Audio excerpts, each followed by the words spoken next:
रूस यूक्रेन में युद्ध शुरू हुआ तो दुनिया में गेहूं संकट उभर आया। भारत ने इस स्थिति को समझते हुए गेहूं को विदेशों में गेहूं बेचने पर प्रतिबंध लगा दिया।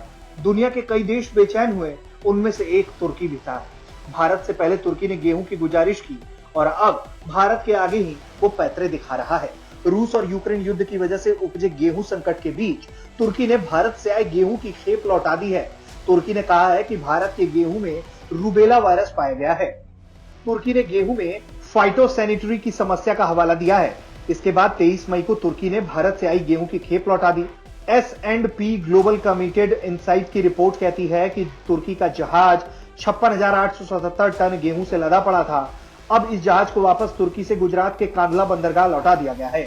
इस्तांबुल के एक ट्रेडर ने बताया कि भारत के गेहूं में रूबेला वायरस मिला है। इस वजह से तुर्की के कृषि मंत्रालय ने इस खेप को लेने से इनकार कर दिया। ट्रेडर का कहना है कि गेहूं से लदा हुआ यह जहाज जून के मध्य तक कांडला लौटेगा। तुर्की ने यह फैसला ऐसे वक्त में लिया जब गेहूं संकट बना हुआ है और अंतर्राष्ट्रीय स्तर पर गेहूं खरीदने के विकल्प तलाशे जा रहे हैं।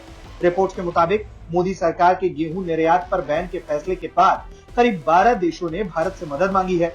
भारत ने गेहूं निर्यात बैन के बाद विश्व को 60,000 टन गेहूं भेजा है। रूस के यूक्रेन पर हमला करने के बाद वैश्विक स्तर पर गेहूं की सप्लाई बाधित है। रूस और यूक्रेन दोनों ही गेहूं के सबसे बड़े उत्पादक देश हैं। वैश्विक गेहूं बाजार में इन दोनों देशों के विश्व का 1/4 गेहूं सप्लाई होता है। S&P रिपोर्ट के मुताबिक इस फैसले से अन्य निर्यातक देश चिंता में पड़ गए हैं। मिस्र सहित अन्य देशों में अगले कुछ दिनों में गेहूं की अन्य खेप पहुंचने वाली है। रूस यूक्रेन युद्ध की वजह से बाजार में गेहूं की कमी होने पर भारत संभावित संकट मोचक के तौर पर उभरा। भारत सरकार ने 13 मई को गेहूं के निर्यात पर बैन लगा दिया था, जिससे स्थिति और गड़बड़ा गई। भारत ने घरेलू स्तर पर गेहूं की कीमतों को नियंत्रित करने के लिए यह फैसला किया। भारत के गेहूं के निर्यात पर अचानक बैन लगाने से बंदरगाहों पर लगभग 18 लाख टन अनाज फंस गए।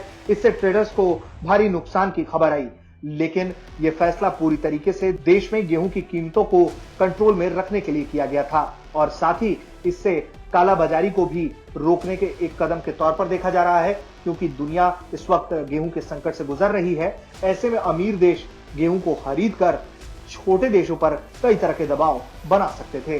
ब्यूरो रिपोर्ट, भारत तक।